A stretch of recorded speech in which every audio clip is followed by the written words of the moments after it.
Hey, can you just tell me your name, your program, and what you hope to get out of the conference? Yeah, my name's Zoe Taylor. I work with CNM in ESL and ESL. Oh, I'm just always looking for new research to be up to date on and new tactics to employ in the classroom to keep my students engaged and having fun. I'm learning, of course.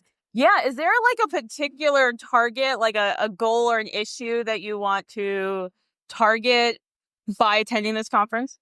That's a good question. Not necessarily. I just find that by attending these conferences, I've always got the most up-to-date information, and that just keeps me dynamic and growing in the classroom. Yeah, that's really important. Thank you. Hi, can you tell me your name, your program, and what do you hope to get out of the conference? So I'm Zahra Bandage. I'm from the Albuquerque Adult Learning Center. What do I hope to get out of the conference? Right now, looking to integrate ways in which we can do more of an online platform with a situation, what's going on with a lot of our students and new deportation legislation. We really want to create safe spaces for students and understand how to do that effectively virtually. So that's kind of what I'm looking to get out of the conference today. Great. What subject do you teach? I teach, so I'm an ESL instructor. I teach English. Excellent. Thank you so much. All right. Can you tell me your name, your program, and what do you hope to get out of the conference? My name is Michelle Garza. I work for DACC in Southern New Mexico. I am here for networking for one, so that I can meet other people, learn from them, and then also to attend sessions and learn new things so that I can take it back and to implement it into practice.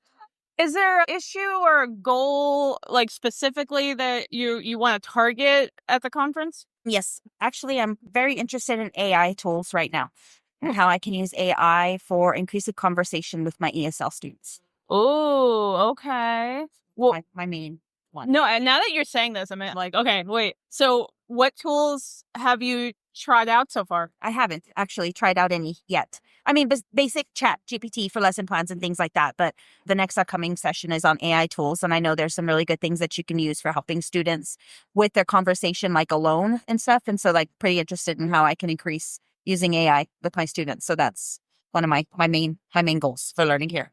That's excellent. Thank you. Hi, I'm just going around asking people, what do you hope to get at a conference? Where are you from? Do you have a goal or an issue that you are targeting? And can you just tell me your name and your program?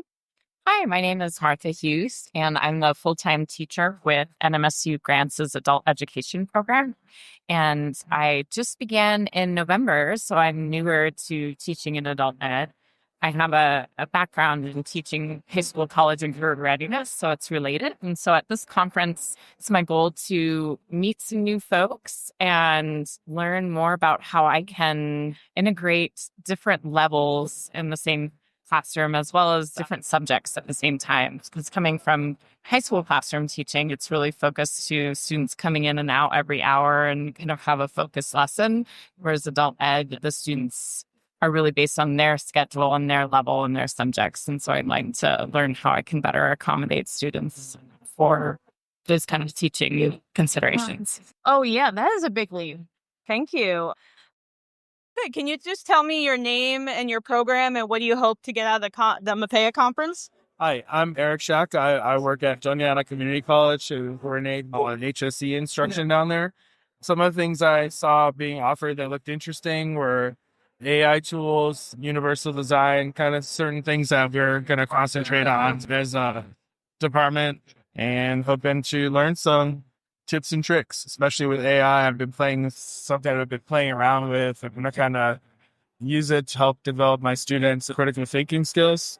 And so kind of try to take a unique angle on it and have it used differently from how we might conceive people using it to like have the answers given to them. But instead of that, sort of helping them to ask better questions, use it as a resource for studying and how to vet information and source it.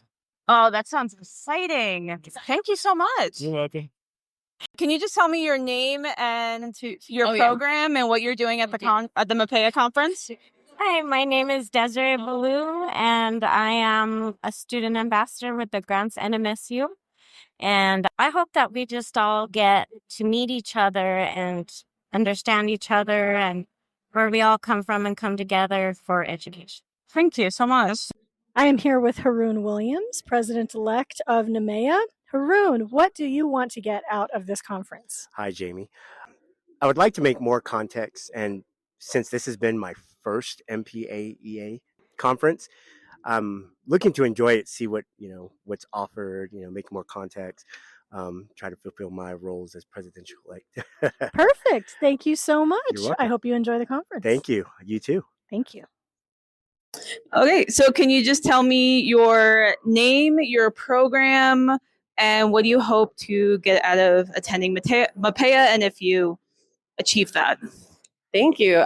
So my name is Ellen Hogan. I use she, her pronouns. I'm from the Colorado Department of Education, and I am our Instructional Support and Professional Learning Coordinator.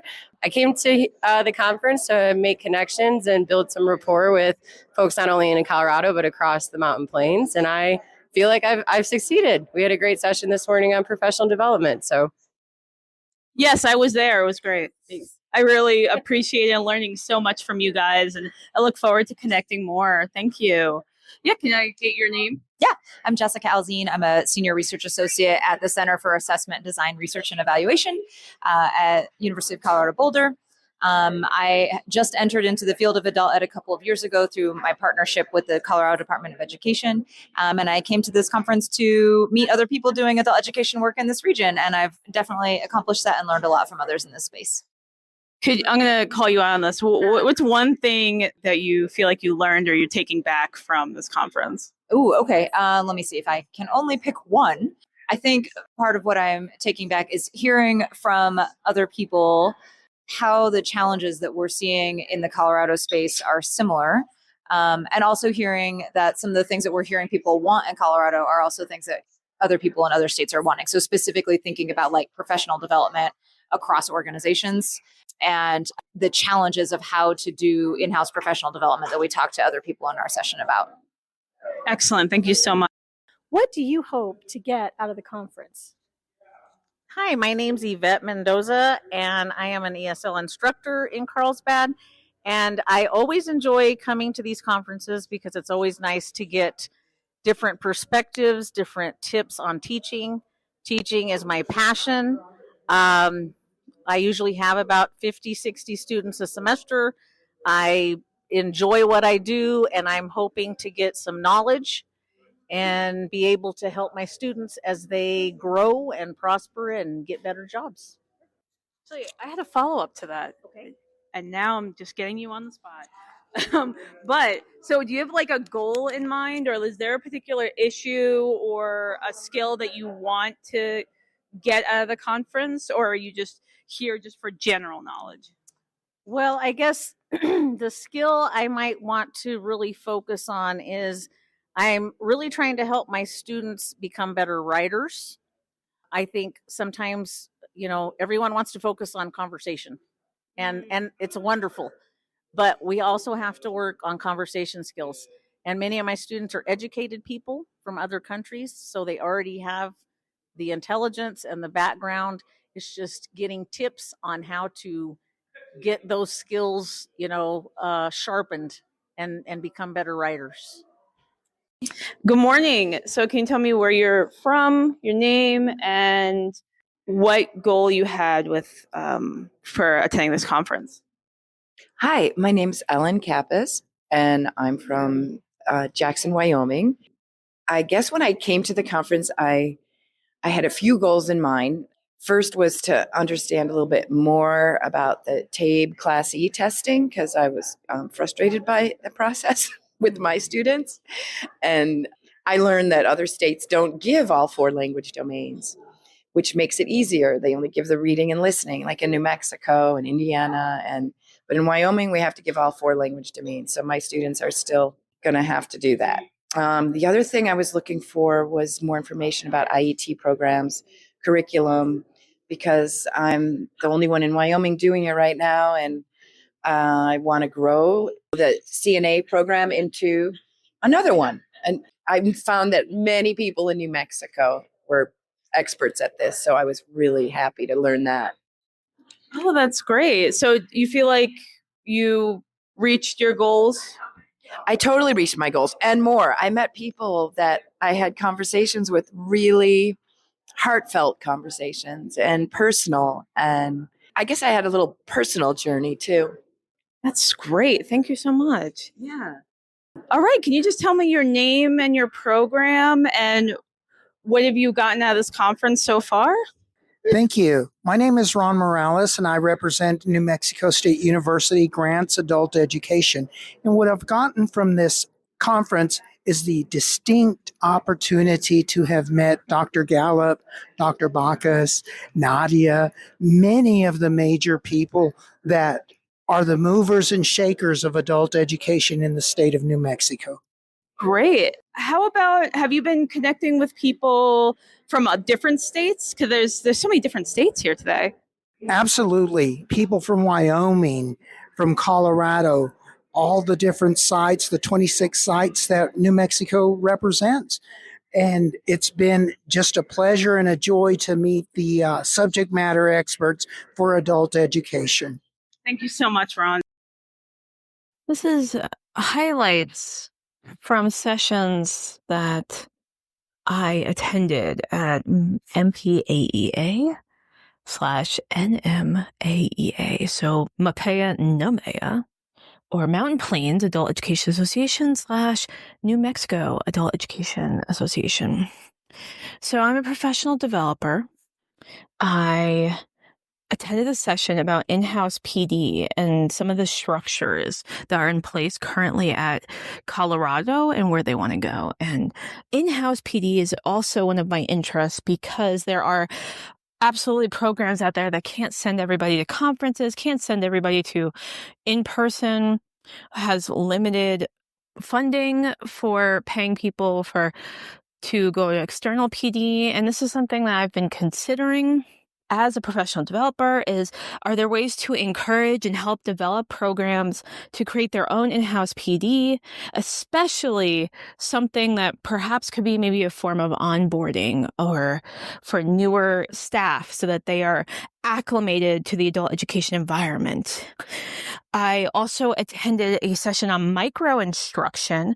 Now, micro-instruction was a term I haven't really heard before, but getting to what the presenter was talking about was essentially chunking and microlearning. So connecting those two on that space. So in the classroom, which microlearning, if people in New Mexico or elsewhere are not aware, we actually have a microlearning project at Propel called Tech Tuesdays, created by the DELT team, where we focus on specific technology, like learning technology, as well as principles, and create short, digestible content asynchronously so people can engage on their own time. And I wonder what that could look like, not just from what the presenter was saying from an activity standpoint, but from program or a classroom. Like what if a program created these short how-to videos for their students to learn how to get into their email, to learn who to talk to, what's the chain of command in a program, or how to access certain information or resources in a digestible format that everyone can access. So I know programs are doing different things in different ways, but this is something I'm kind of like marinating on. Another session that also was really fascinating, I attended the TSTM, or Teaching Skills That Matter Essentials session that my colleagues, the TSTM team at Propel, put on. The reason why I attended this was because I realized that I'm very involved in my own projects, but I have a lot of blind spots. And I wanted to know what my other teams were doing, how they present what content, and what does it look like? And so that, one thing, I know what's going on in my own organization, but also if there are people I talk to who are focusing on a certain issue or aren't sure where to go next in their professional learning, I can give them an informed suggestion. And when I say informed, what I mean is like, I know just about enough about this that this can cover what you're thinking, or it could put you in a direction that you need to. And it was a great presentation, and it gave me a lot of food for thought of what are these essential skills that our students could use. And I also attended many sessions, and I'm kind of spitballing here. So unfortunately, it's not sort of I'm not saying everything. There was a lot of great stuff. I wanted to make some highlights. And one final suggestion or interest. I went to one of the last days. There was a session on the first generation of adult educators. Now, I thought I knew enough about adult education because I've also done my own research on my time on these different practitioners and how different methods and knowledge and history went around. But this presenter was, well, first of all, he was incredibly passionate. It ended up being a lecture, which I wasn't necessarily prepared for. I didn't think of it. I realized I haven't attended a lecture in a while. But it was so engaging and interesting, and it weaved throughout history and all these different figures in America primarily about adult education, what that looks like. And I actually didn't know anything about this first generation of adult educators. It spanned a range from like different writings in the 1700s up till the 1920s and 30s. Now, these were people I didn't even consider adult educators, or people I didn't know about, or people that I did know about but didn't realize they were kind of engaged in some way with adult education.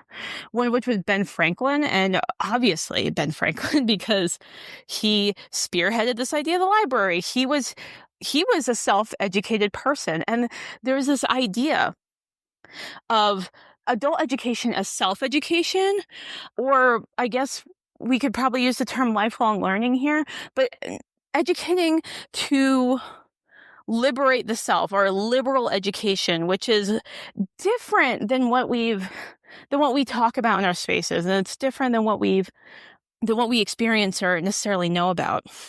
And he talked about, the professor, how he was a part of a third generation of adult educators, and they got a lot of influence and support from the second generation, which we now know as like Miles Horton, Malcolm Knowles, Paulo Freire. So those are the people I thought were the first generation, but no, they were building off others. And adult education was something that's been talked about for hundreds of years, and we forget our own history. And the reason why I bring this up as importance is because understanding history, or having that at least a bit of a context, for me, it gives me hope, because it means these conversations have happened before. The stuff that we think we're struggling that's so unique right now was talked about 100 years ago. So what did I do right after that session? I talked a little with my colleagues. I did the whole breakdown. When I went home, I bought some more Freire books. I know I'm talking about like first generation, but I bought some Freire books I didn't have. I reopened the ones I do have. So I have a copy of We Make the Road by Walking, which is Freire and Miles Horton talking a book, where they had these, over the span of like 2 or 3 days, they sat down, they just talked to each other, and it was transcribed, and edited into a book. And it's so inspiring and excellent. So I'm kind of just reintegrating myself into my studies. And I think about education. As an educator, education is important to me, of course, but also my self-education is so important. And having these, when we are tied into something that's bigger than ourselves, right? And that can look like in so many different ways, but when I'm talking about specifically is adult education.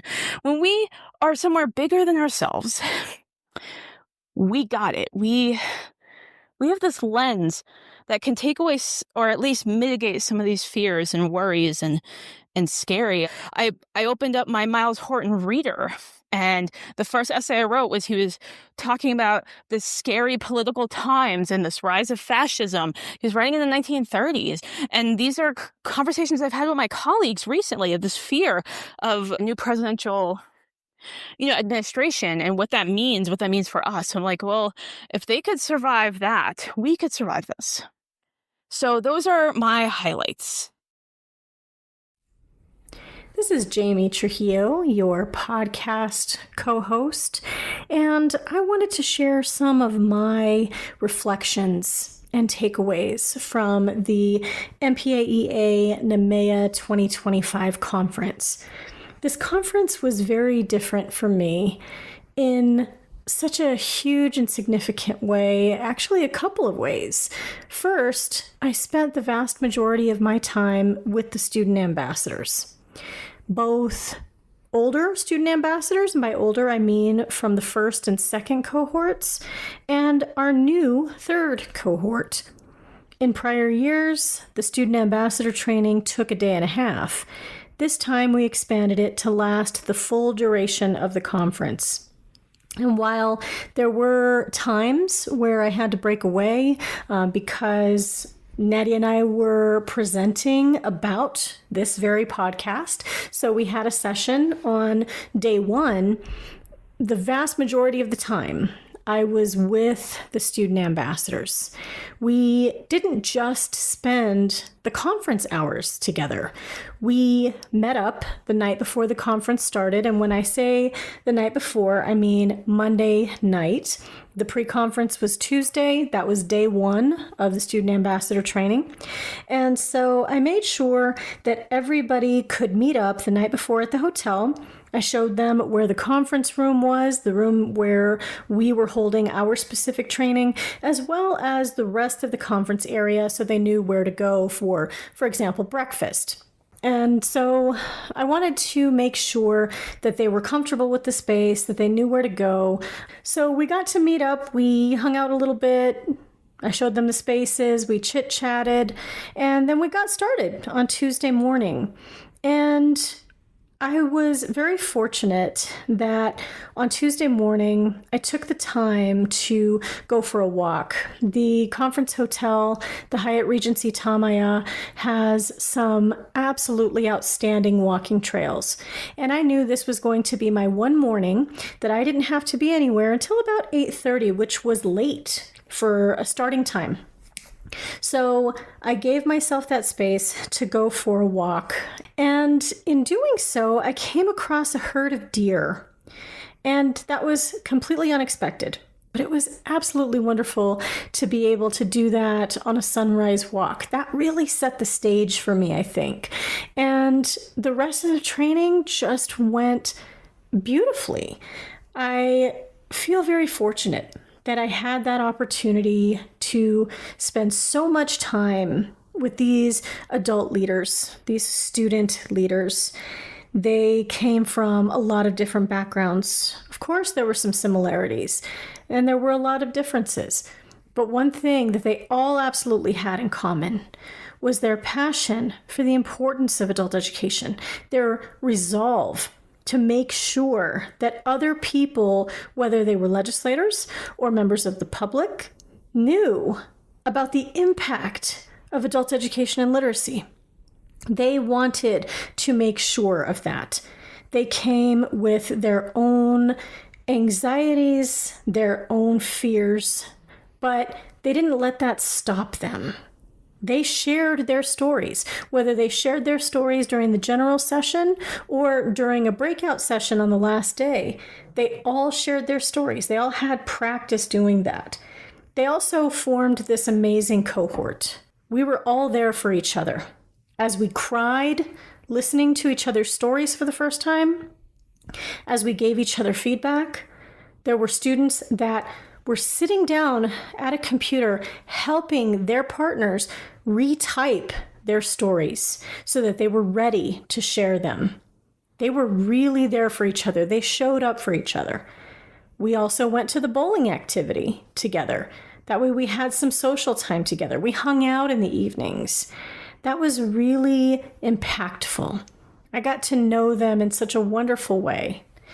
And on top of that, of course, there was, like I said, the podcast session, which I felt went very well. It's really nice to be able to talk about this podcast. I've mentioned this to a lot of people. This podcast means so much to me. I didn't expect to be as passionate about it as I am. It was not my initial idea to have a podcast. It was Nadia's idea. And I kind of slowly but surely got more and more involved. I was the producer. I helped with editing and a lot of behind the scenes stuff. And then I got into co-hosting just a little bit at a time. I was not by any means part of every episode. And now I am, for the most part, a part of almost every episode. And it's just been so wonderful to be more involved and to know that this podcast is helping people to learn from each other, helping people to make connections with each other. And so being able to do the session about that was a really wonderful way to express that, I think. And I look forward to doing more presentations like that as our podcast continues to evolve, because I feel like it really is. And aside from the podcast session, I attended a double session, which was an open facilitated discussion about the current state of things and practitioners' fears and anxieties and worries about how to best serve adult education and literacy students. I felt that session went so very well. I learned so much from the discussion, and it really cemented the idea that advocacy is more important than ever. I've been doing more and more legislative advocacy in my role as executive director of NMAEA. And I find that the more I do, the more I really love it. I love being able to express and show the impact of adult education and literacy. I have lived this for 20 years. I know, I've seen it every day. I've seen this impact. And to be able to show that to folks who have influence, to be able to show that to people who may have a lot of misconceptions about adult education and literacy is very powerful for me. It's very impactful in a way that I'm doing the best I can to make sure that we continue to do the good work that we do. And that conversation really helped to give me more information. And I believe that it also helped our student ambassadors who attended that. So even though this conference wasn't for me like so many other conferences before that, I'm grateful for that evolution. I'm grateful that I had that opportunity to take on a new role in this space. And I very much look forward to being able to do that again. I look forward to building a larger cohort of student ambassadors and student leaders, student mentors. There's so much work yet to be done, but we know that what we do matters. And it was wonderful to be able to share that with these student leaders. It was also wonderful to see so many colleagues that I hadn't seen in months or perhaps close to a year when they were from other states. I really appreciate these conference opportunities because I love being able to see that we give each other the space to share those best practices, to network with each other, to enjoy each other's company. And I really can't wait to do that again very soon.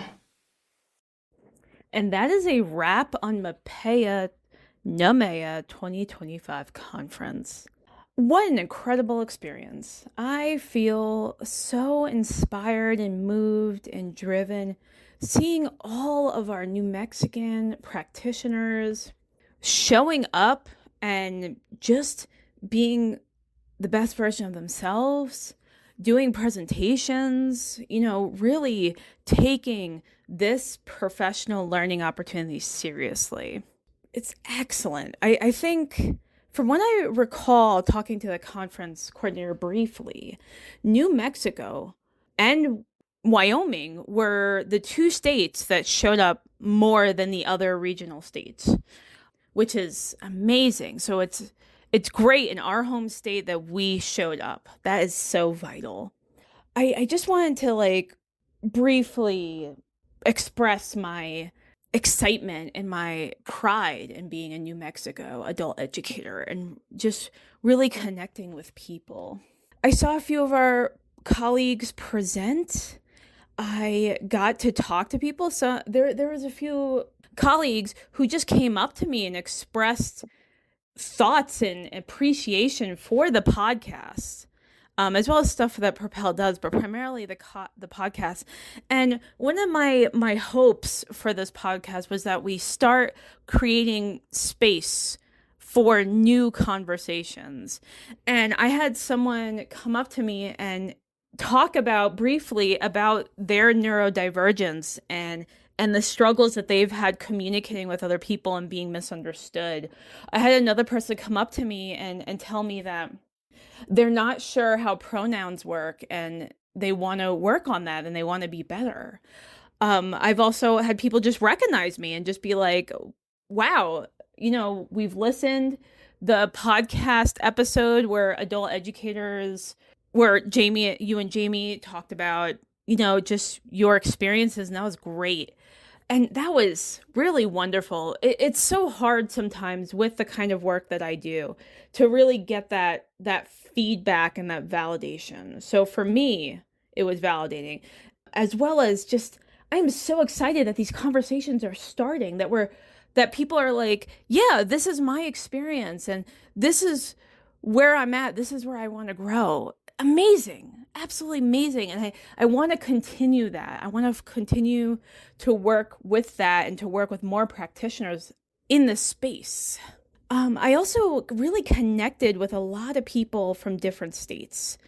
And I wish I was able to gather more brief, testimonials on the street, whatever we call it. I got mostly New Mexican people, if you could tell, but I did have these conversations with people from different states, and I really appreciate what they're bringing. They bring their experience, their different systems, but also like the similarities and seeing those. It was so exciting. I started the conversations with asking people just what they hope to get out of the conference, or what did they get out of the conference, and if they came with a goal in mind. And there's a method to my madness. There's a reason, because one of the things I really like doing is just seeing how people's minds work. And it's not a judgment at all or a criticism, but it's just seeing how people approach conferences as professional learning. And that's what I wanted to get out of it. I think I got some really great ideas that were recorded that you listen to, but I also got stuff just in plain conversation, no recording. I will never record anyone without their permission. This is a safe space too online, or recorded space, safe space.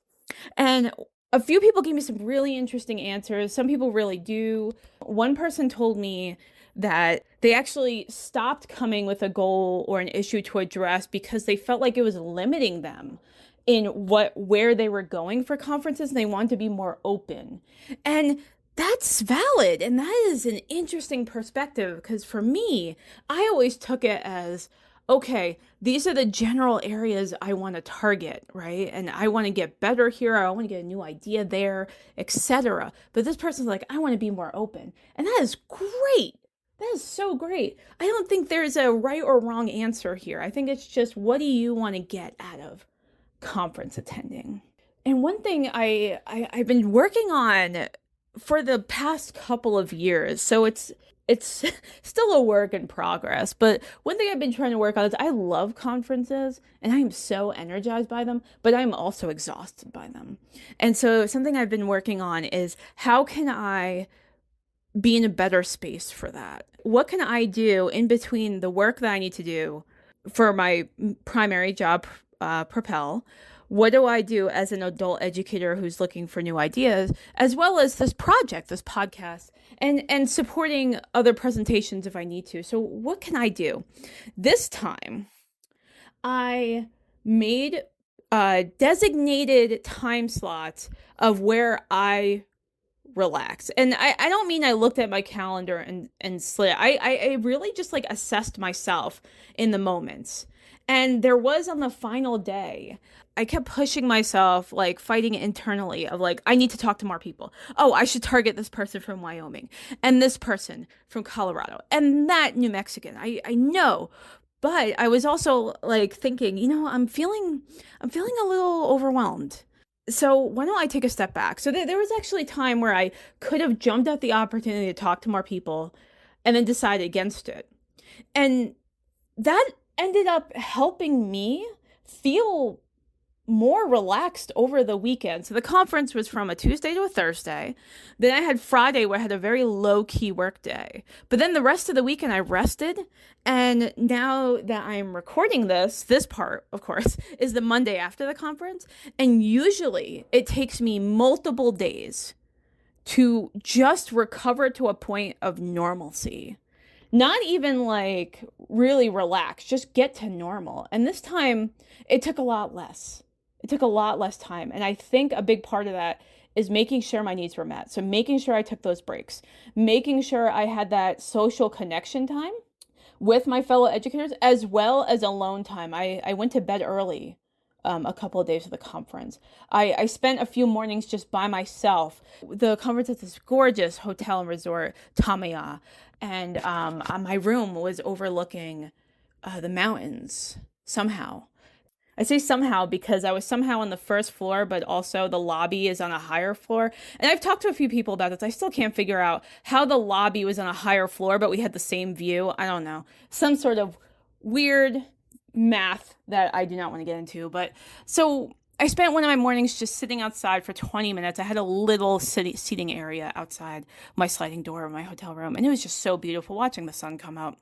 There was another day where I just planted myself at the NMAEA table. And if people wanted to talk to me, they came over. But mostly people didn't. And I just sat there partly to if people needed my support, but also mostly just to be by myself. And it worked.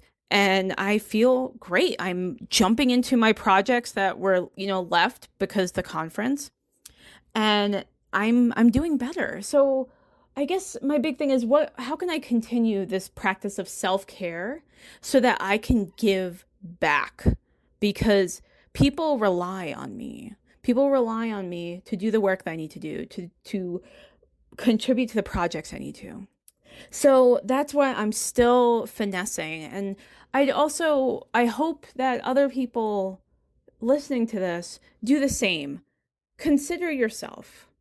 What do you need to get the professional learning you need to make those networking, those social connections, to experience that joy of conferences, and also to give yourself rest, give yourself time back. This was the MPAEA 2025 podcast episode. Thank you for listening. Please like and subscribe to our podcast via YouTube, Spotify, Apple Podcasts, wherever you listen. Thank you. Take care. Connect with Adult Ed, the NMAEA podcast, is a project of the Propel Professional Learning System and is funded by the New Mexico Higher Education Department's Adult Education Division. Thank you for listening.